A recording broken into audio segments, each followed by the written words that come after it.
날 친히 거느리. 4절 한번 더 합시다. 4절.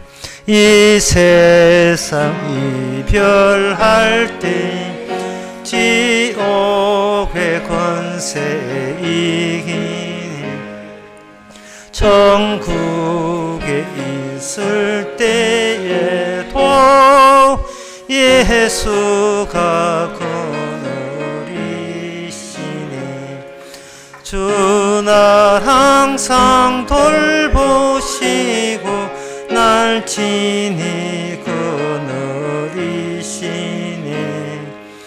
주 날 항상 돌보시고 날 친히 거느리시네. 아멘.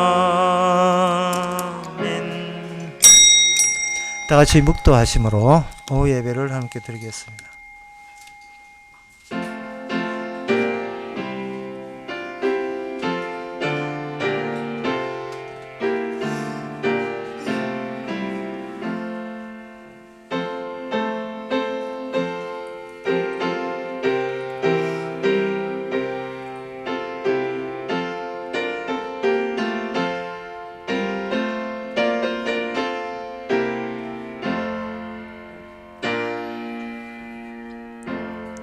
그 백성을 인도하여 광야로 통각해 하신 이에게 감사하라. 그 인자하심이 영원하미로다.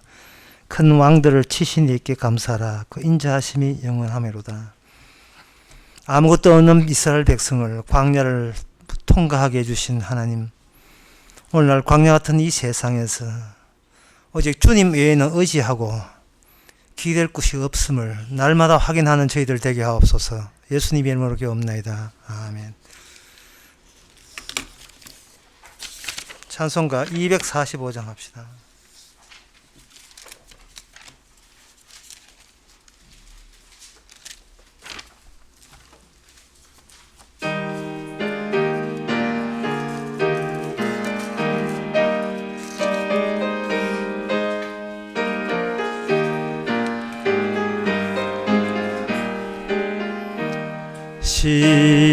시온성과 같은 교회 그의 영광 한없다. 허락하신 말씀대로 주가 친히 세웠다. 반석 위에 세운 교회 흔들 자가 누구랴. 모든 원수 에워싸도 아무 근심 없도다. 생명샘이 흘러나와 모든 성도 마시니 언제든지 솟아나와 부족함이 없도다. 이런 물이 흘러가 목마를 자 누구랴. 주의 은혜 풍족하여 넘치고도 넘친다. 주의 은혜 내가 받아 시온 백성 되는데 세상 사람 비방해도 주를 찬송하리라. 세상 모든 영광 아침 안개 같으나 주의 자녀 받을 복은 영원 무궁하도다. 아멘. 이 시간 한마음으로 기도합시다. 나는 나에게 쓸모있는 존재가 아니라 주님에게 쓸모있는 존재로 만들어졌음을 우리가 한시도 잊지 말고 살기를 다 같이 기도합시다.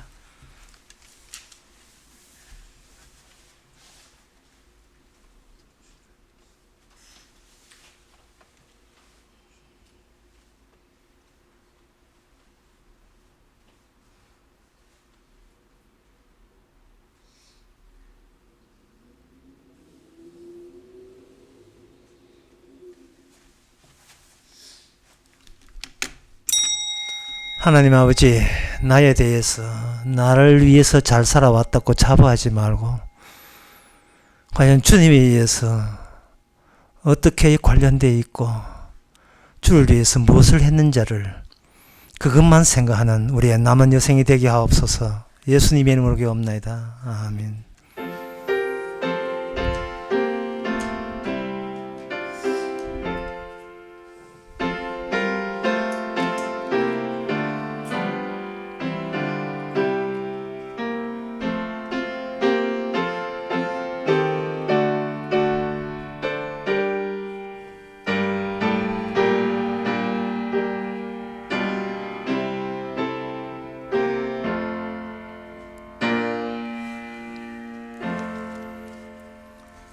하나님의 말씀 봅니다. 하나님의 말씀은 욥기 32장 6절에서 10절까지입니다. 부스 사람 마라겔의 아들 엘리후가 발언하여 가로되 나는 연소하고 당신들은 연로함으로 참고 나의 의견을 감히 진술치 못하였노라. 내가 말하기를 날이 많은 자가 말을 낼 것이요 해가 오랜 자가 지혜를 가르칠 것이라 하였으나 사람의 속에 있는 심령이 있고 젖는 자의 기운이 그 사람에게 총명을 주시나니 대인이라고 지혜로운 것이 아니요 노인이라고 공유를 깨닫는 것이 아니라 그러므로 내가 말하노니 내 말을 들으라. 나도 내 의견을 보이리라. 아멘.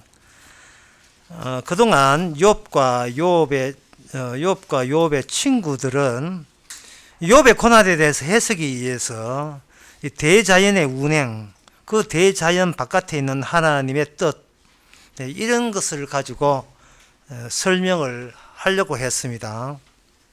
자연스럽게, 이 자연이 자연스럽게 하나님 만든 것처럼 그 욥 너도 하나님의 자연의 일부니까 자연의 이치대로 너는 하나님께서 너를 다루신다. 그래서 전능하시고 선하신 하나님께서 너에게 힘든 일을 시키는 것은 하나님의 선하심의 그 일관성 때문에 네가 위배되기 때문에 너는 벌을 받아야 마땅하다. 이것이 그 욥의 세 친구의 주장이었습니다. 그런데 지금 하나님은 계속 중립을 지키죠. 침묵을 해요. 말씀을 안 하십니다. 그런데 친구들은 말이 많았습니다.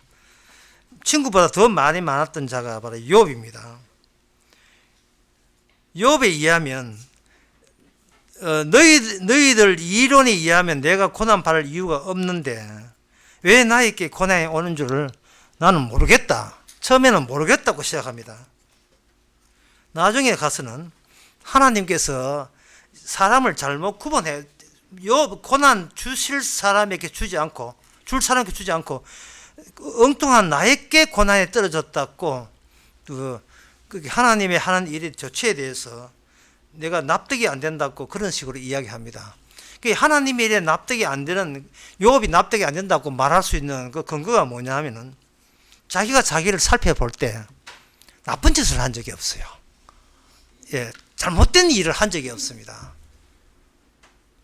잘못된 일을 하지도 않았는데 잘못된 사람에게 주어지는 처벌이 과연 이게 하나님의 일관성에 부합되느냐, 일관성 있는 하나님의 선하심에 해당되느냐, 이제 그 문제에 대해서 욥의 세 친구하고 논쟁을 한 겁니다. 근데 오늘 본문에 이제 32장에 들어가면 네 번째 친구 사람이 등장하죠. 엘리후는 하나의 의견을 제시하러 온 사람이 아닙니다. 4명 가운데 너희들 욥하고 합쳐서 4명인데 나도 하나 끼워줘. 이런 것이 아니에요. 그 논쟁을 즐긴다는지 그 논쟁에 이기겠다는 생각은 전혀 없습니다.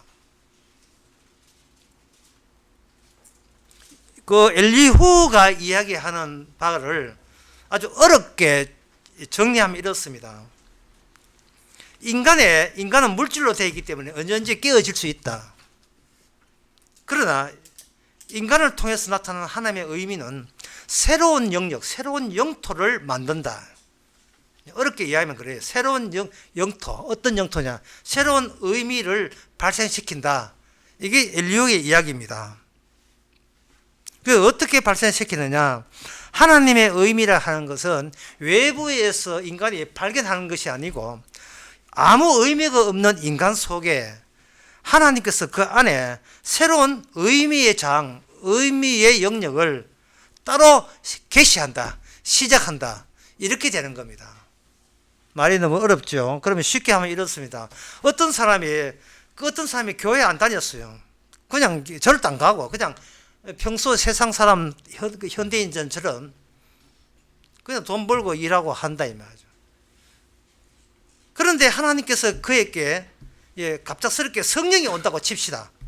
성령이 오게 되면 나는 구원받았다는 그런 이야기가 등장하는 게 아니에요. 역시 나는 죽으면 천국 가, 그런 이야기가 나오는 게 아니고 내가 예상 못한 새로운 의미, 나와 관계 끊어진 상태에서 나온 새로운 의미를 주님께서 내 안에 그걸 새로운 주님의 자리를 만들어 가는 거예요. 그럼 그러나 내가 살아온 인생은 뭐냐 하면은 하나의 보자기 역할밖에 안 돼요. 알맹이는 주님이 알맹이고 나는 그걸 둘러싼 보자기처럼 그렇게 하나님께서 다루시는 겁니다. 그건 내 안에 보물이 있다 이 말입니다. 내 안에 보물단지 있다, 그렇게 되는 거예요.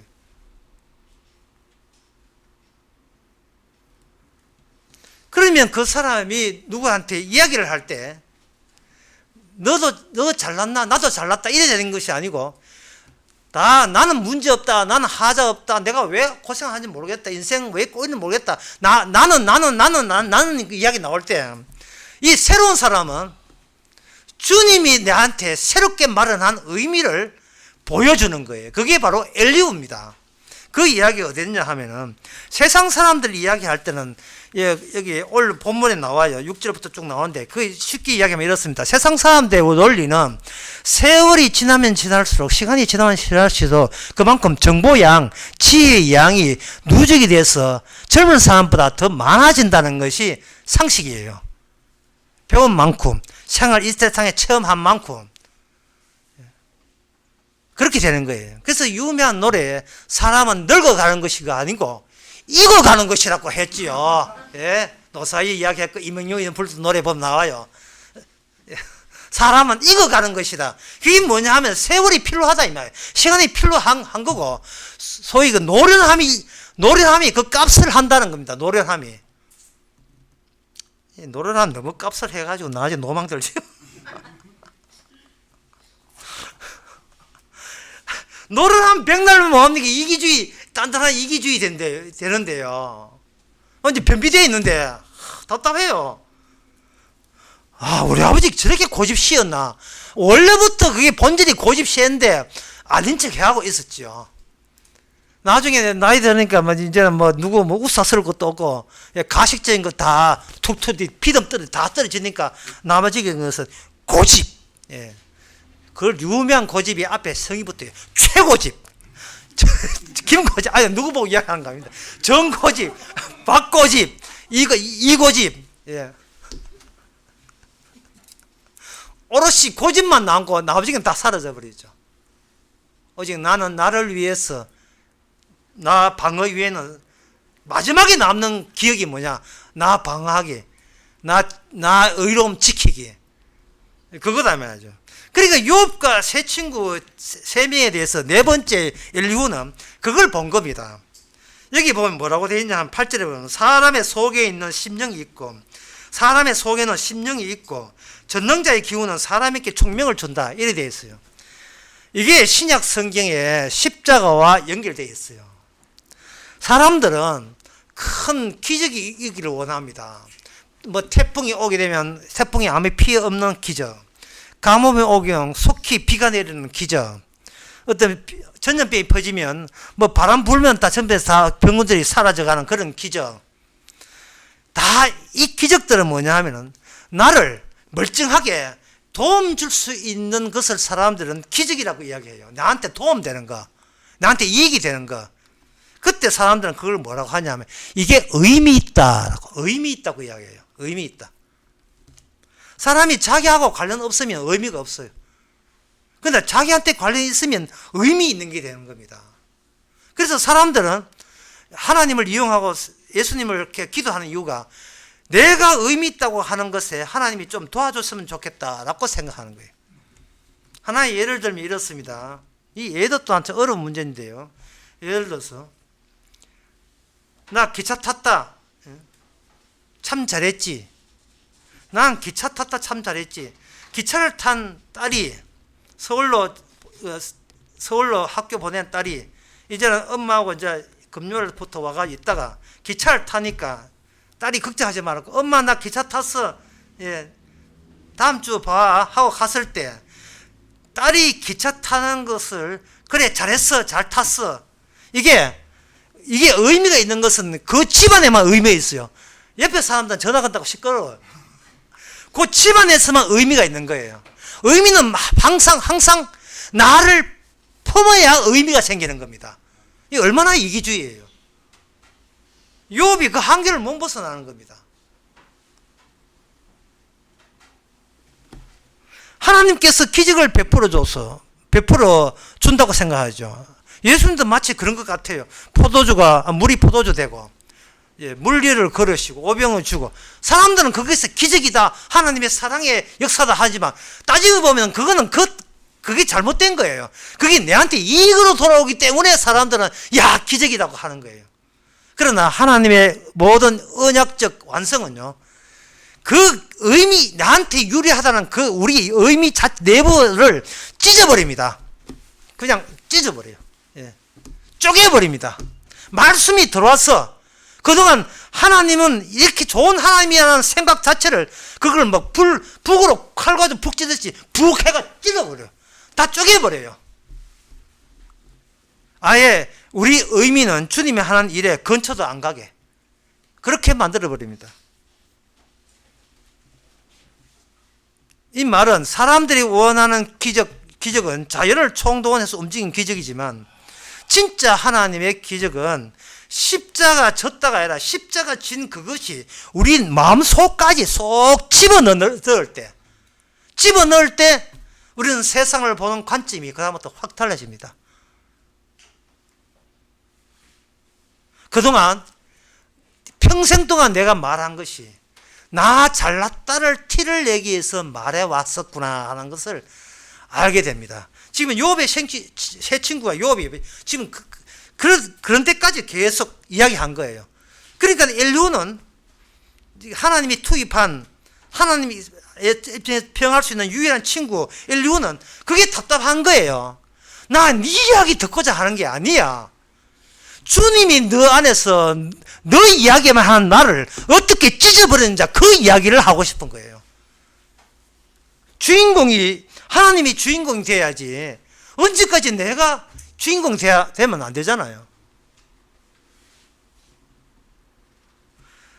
그래서 이런 이야기를 여기 9절에 보면 대인이라고 지혜로운 것이 아니요 노인이라고 공의를 깨닫는 것이 아니라 이 완전 노인 무시하는 태도죠. 그러니까 노인들에게 지하철 공짜표를 주면 안 된다. 이 주장을 하는 것처럼 느껴져요. 국가에 참, 월남전부터 해가지고 지금까지 한국이 이렇게 잘 살기 위해서 지금 노인들이 젊었을 때 얼마나 고생을 했습니까? 멀리 사우디까지 가가지고 고생했거든요. 실은 돈 벌러 간 거예요. 돈 벌러 갔지만 그러나 개인적으로는 돈 벌러 갔지만 국가적으로서는 외화벌이가 된 겁니다.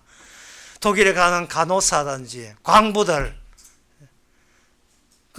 한국에 있는 어지간한 직장보다 서너 배 더 주니까 월남전 가면 카메라 설계 살 수 있으니까 갔지만 국가적으로 봐서는 공로가 많기에 국가 현대 지금의 경제 성장을 위해서 토대가 되었기에 예우상 나이 많은 사람들에게 지하철 실버 카드 해가지고 공짜로 하는 겁니다. 국가의 그 예산 가운데 복지 예산 해가지고. 그런데 도시철도 지금 1년에 적자가 2천억인데. 그게 노인에 대한 사회적 대우는 그들이 노인이기 때문에 준 게 아니고 그들이 국가에 기여한 것을 우리가 잊지는 말자. 그래 되는 겁니다. 그래야 또 우리 후손들이 나라가 될 때 우리들을 외롭고 슬프고 돈 없는 우리들을 또 대우할 거니까.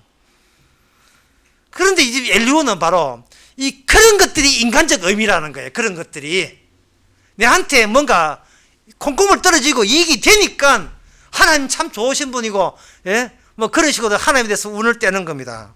그러면 이 지금 이방인들인 이 욥과 욥의 친구들 말고 이스라엘에 통한 진짜 하나님이 진짜 뜻을 담기던 이스라엘에서는 하나님의 뜻은 어떻게 전달되는가, 그걸 말씀드리겠습니다. 시편 136편 10절에 보면 이렇게 되어 있어요. 애굽의 장자들을 치신 이에게 그 다음에 감사하라 되어 있어요. 애굽의 장자를 치신 이에게 감사하라. 여기 죽음이 등장합니다. 하나님의 일이 잘 구슬리고 잘 달래고 잘한다 긍정적 사고방식을 주입시켜서 일하게 하는 거, 이게 주의 일이 아니에요.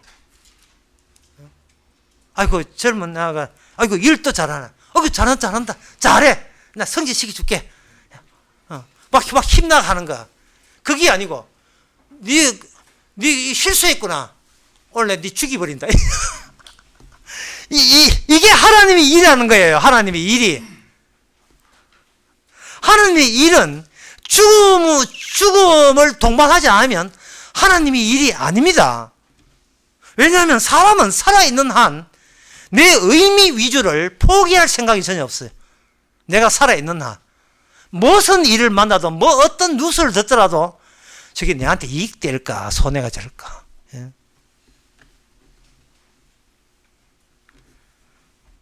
코로나 백신을 맞았는데 돌파 감염이 될 때 저기 돌파 감염이 내한테 이익이 될까 손해가 될까.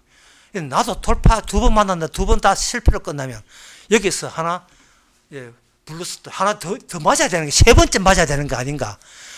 전부 다 사람들이 사고하는 게 딱딱 떠오르는 생각들이 이게 나한테 이익이 될까 손해가 될까. 이익이 되면 의미 없고 손해면 나는 무의미하고 전부 다 그 생각밖에 없는 거예요. 그래놓고 거기다가 생각하는 것은 평소에 자기 생각뿐인데 거기다가 덤으로 하나님이라는 그 개념을, 하나님이라는 단어를 갖다 붙이니 이게 서로 사맞지 아니할세. 이게 의미, 이쪽 하나님의 의미와 내 의미가 이게 안 맞는 거예요. 그래서 인간의 존재는 반작용적입니다. 반작용적. 인간의 모든 작용은 반항한 거예요. 반항하니까 주님께서 주위의 의미를 내한테 집어넣기 위해서는 반항한 존재의 나의 모습을 드러내면서 그걸 파괴시키죠. 죽어라 인간아. 죽어야 이 존재야. 죽지 않으면 자꾸 내 의미가 자꾸 곁다리 해가지고 주위 하는 일에 나를 자꾸 끼워 넣어요. 그러면 온전히 주님만의 공로가 아니고 얼추 나도 좀 보탰으면 내 구원에 내게 도움이 되었습니다. 이런 식으로 같이 붙어서 가니까 그 뭐 하나님 나라에서 안 받아주지요. 받아주지를 않습니다. 그 옛날에 그 유명한 노래 듣고 미나리라는 그 상 받은 그 오스카 상 받은 그 영화에 보면 그 눈물 나올 장면이 있습니다. 미국으로 아카선주인가 뭐 미국으로 아카선주에 이민간 가족이 할머니가 라디오를 트는데 TV를 트는데 한국에 그 당시에 한국에 나오던 유명한 노래가 TV에 나와요. 그게 뭐냐면 라나의 로스프가 불렀던 사랑의 당신을 노래입니다. 40년 이민 처음 갔을 때 라나의 로스 뜻은 뭐냐? 개구리와 두꺼비예요. 개구리 얼굴도 좀 생겼어요. 개구리와 두꺼비라는 그 남녀가 불렀던 사랑의 당신. 너무나 사랑이 이렇게 랄랄레 나오는데 거기에 이제 그 라네 로스퍼가 이제 둘이 밴드를 하다가 나중에 단독으로 은이라는 가수가 단독으로 할 때는 가사가 끝부분이 바뀌어요. 사랑의 당신을 쭉 나오다가 나중에 가사가 뭐가 바뀌냐면 미워해 당신을 정말로 미워해로 바뀌어요. 거의 끝나버려요. 미워해 당신을 정말로 미워해. 얄레예예예 미워해 당신을. 은희 씨가 뭘 느꼈냐 하면 사랑은 미움은 사랑했기에 생겨나는 것이 미움이라는 걸 아는 거예요. 그렇게 심오한 것이 사랑했기에 사랑은 미움이 들이닥치는 예비 단계가 사랑입니다. 사랑 안 했으면 미워하지는 않았어요. 사랑에 몰빵한 거예요. 사랑에 자기의 의미를 다 준 거예요. 내 의미 다 가져가라. 당신이 가져가고 나는 의미 없이 당신만 쳐다볼게 라고 해서 그 말을 함축시켜서 사랑해 당신을 했는데, 그 사기꾼이 내 의미 몽땅 가져갔다가 사기를 치고 살아니까 그 다음부터는 대상은 미움으로 화살을 쏘는 거예요. 미워해 당신을. 그 사람 미워해야 그 속이라도 약간은 위로가 될 정도로 미워하는 거예요. 요소수 해가지고요. 지금 일반 사람 듣도 보지 못한 요소수가 이게 풍기화돼가지고 화물차가 못 움직이게 하잖아요. 요소수가 풍기된다는 것을 듣고 그 어떤 사람은 우리 회사에 요소수 만드는 우리나라에 공장이 있거든요. 그 공장에다가 전화해가지고 얘는 KT 회사인데, 한국통신인데, 요새 전화 많이 오죠. 받기 괜찮죠. 일단은, 제가 하는 번호로 다 돌려놓으시면 우리가 받아서 다 해드리겠습니다. 편리 드리겠습니다. 해가지고 전화번호를, 사기꾼이 그 회사 전화번호를 지한테 돌려놓고 요소수 찾는 사람에게 먼저 선불로 1,000만원, 100만원 받아라 해가지고 다 도망갔어요. 사기 쳤습니다. 당 공장에서는 전화 안 하는데 그쪽에 돈 그쪽에 다 가갔어요. 이게 뭐냐면은 욕망이 있는 곳에 반드시 의미가 있고 욕망이 있는 곳에 반드시 사기가 출현하기 마련이에요. 이거는 그 전화 건 사람도 자기 이익을 위해서, 사기꾼도 자기 이익을 위해서. 세상은 이런 사람 외에는 다른 사람이 있습니까? 없어요. 저는 없다고 봅니다. 자기 이익을 먼저 계속 생각하지 않는 인간은 이 세상에 없다고 봅니다. 이게 욥의 한계고 욥의 친구의 한계입니다. 그런데 엘리후는 약간은 신학적인 사람이에요. 신약시대 십자가 이후의 사람이에요. 뭐라고 하냐 하면 말씀은 우리를 후빈다는 겁니다. 여기 히브리서 여러분 잘 알아요. 히브리서 4장 12절에 하나님의 말씀은 살았고 운동력이 있어 좌우의 날선 어떤 검보다 예리하여 혼과 영과 및 관절과 고수를 찔려 쪼개기까지 하며 또 마음의 생각과 뜻을 감찰하니 여기에 나이 많은 거 아무 소용이 없어요. 지으신 것도 하나도 그 앞에 나타나지 암이 없고 오직 만물이 우리 상관하시는 자의 눈앞에 벌거벗은 것 같이 드러나이로다. 은혜를 받아도 이 정도 받아야 돼요. 내가 생각하지 않을 정도로 나의 모든 고민과 걱정, 평소의 모든 염려가 일거에 어디 갔지? 어디 갔나? 걱정 어디 갔나? 사라져 버리려면 내 내면이 푹 찢듯이 찢어버려야 돼요. 말씀에 의해서. 네 속 자리는 네 자리 아니고 내 자리야 라고 말씀이 그 자리를 차지하는 거예요. 그러면 그런 속이 시원한 말씀은 그러면 내용이 어떤 거며 어디서 오는 겁니까? 라고 묻고 싶지요. 안 묻고 싶어요. 묻고 싶죠. 도대체 어떤 말 들으면 지금까지 살아왔던 모든 걱정이 앞으로 모든 걱정 걱심도 일거에 다 사라져버리는 그런 말씀이 오는가? 제가 말씀드리겠습니다. 예. 그래서 제가 말씀드리는 이 말씀은 바로 우리의 이익과 나의 의미와 전혀 동떨어지기 때문에 사람들은 이 말씀을 들을 때 이해가 안 되는 거예요. 그냥 한번 듣기는 들어보세요. 요한복음 3장 17절부터 19절까지입니다. 하나님이 그 아들을 세상에 보내신 것은 세상을 심판하려 하심이 아니라 저로 말미암아 세상을 구원받게 하심이라. 아직은 심판 때가 아니다 이 말이죠. 저를 믿는 자는 심판을 받지 않는 것이요 믿지 아니하는 자는 하나님의 독생자의 이름을 믿지 아니함으로 벌써 심판을 받은 것이라 되어 있어요. 분명히 3장 17절에는 심판하려 하심이 아니라고 되어 있는데 3장 18절에는 벌써 이미 너는 심판받았다고 하는 거예요. 그러니까 이 말을 들었게 되면 우리가 할 몫이 없습니다. 내가 구원받는데 내가 할 게 남아있지 않아요. 그러니까 내가 걱정하는 근심 걱정은 하나님이 나에게 주시려고 하는 거하고 아무 관련이 없는 겁니다. 우리는 관련 없는 것 가지고 고민 걱정하고 있었던 거예요. 내 일은 내 속에 주께서 친히 일하는데 우리가 거둘 게 없습니다. 제발 다음 대통령은 좀 이렇게 간첩이 안 나타났으면 좋겠다. 이 주로 경상도 사람이에요. 경상도 사람. 또 저쪽에 서울이나 아주 전라도지만 제발 그 다음 대통령은 때문에 제발 좀 돈 가진 거 다 뺏어가지고 노동자에게 나눠줬으면 좋겠다. 그런 쪽이죠. 제가 방금 정치적 균형을 유지했습니다. 욕하지 마세요. 이게 전부 다 의미 있는 거예요. 누구한테? 나한테 이익이 있는 거예요. 내게 이익이 있기 때문에 대통령 잘 뽑아야 된다는 게 걱정, 근심이 돼가지고 내년 3월 29일까지 기다리는 계속 걱정되는 거예요. 3월 달 되면 점점 더 초조해지는 거예요.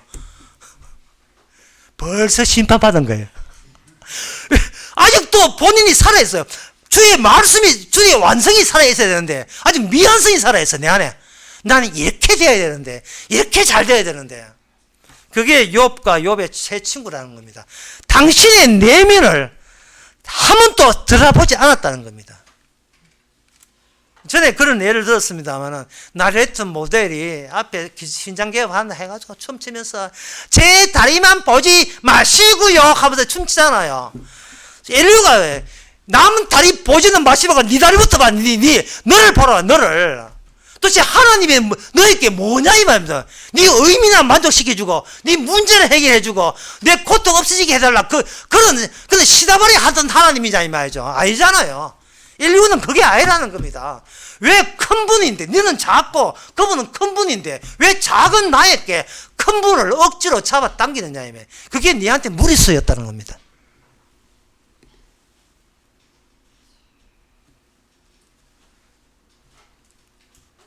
그게 바로 깨닫는 거. 다시 말해서 다시 시편 139편에 가서 하나님의 일은 애굽의 장자를 죽였습니다.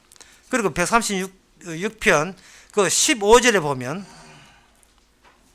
15절에 보면 바로와 그 군대를 홍해에 엎드러지시게 감사하라.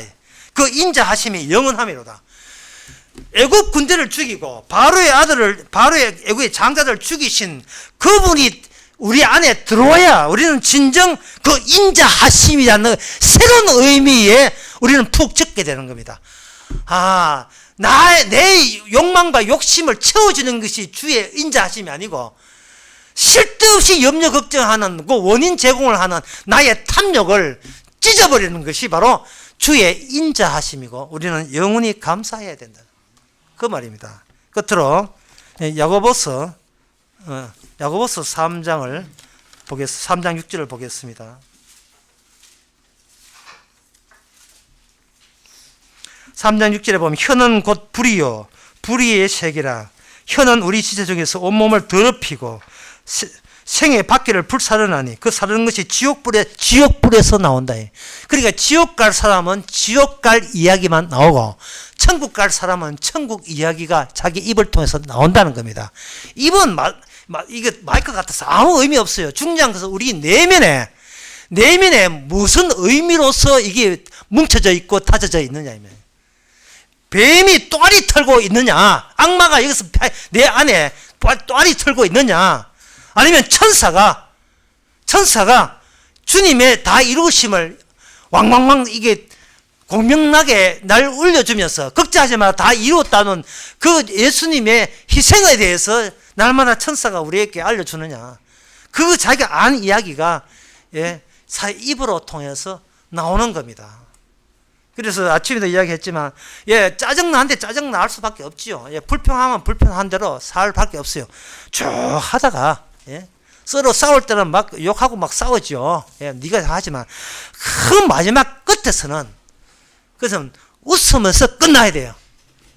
쭉 실컷 인상 기르고 죽인다 싼다 해놓고 이게 바로 나의 더러운 내 모습이어서 미안해요. 이렇게 웃으면 얼마나 좋아요.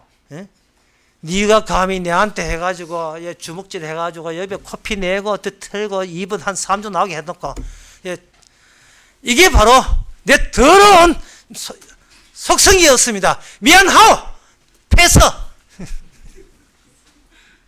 그럼 상대방도 나도 미안합니다. 당신 2번 때릴 때 내가 3번 때려서 미안합니다. 둘 다 붕대 감고 버디려가지고 둘이 병원에서 만나가지고 서로 미안하오 하는 것처럼 성도의 만남은 본인의 의미를 전시한 나열을 하는 것이 아니고 나 이런 의미였었는데 주님께서 나를 개패듯이 팼다. 예, 그 이야기가 바로 아름다운 이야기입니다. 기도하겠습니다. 하나님 아버지, 부부싸움을 하든 누구하고 다 TV를 걸든 마지막은 그것이 바로 숨겨진 나의 본성이고 죄였음을 십자가의 앞에서 웃으면서 타인들에게 예수님의 복음을 전할 수 있는 아름다운 말을 하는 저희들 되게 하옵소서. 예수님의 이름으로 기도합나이다. 아멘. 찬송가 440중이네.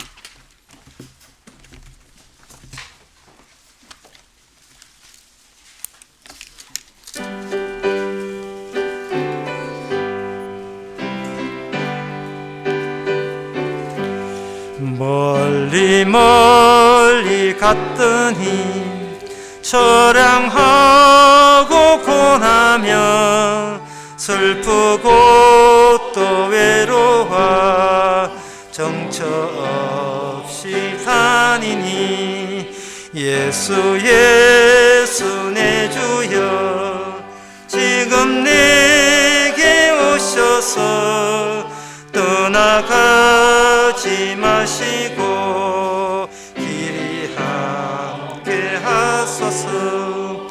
예수 예수 내 주여 섭섭하여 울 때에 눈물 씻어 주시고 나를 위로하소서.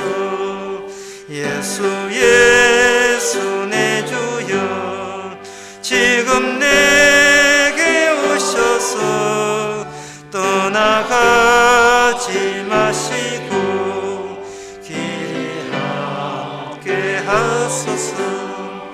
다니다 가실 때에 쓸쓸한 곳 만나도 홀로 있게 마시고 주여 보호하소서.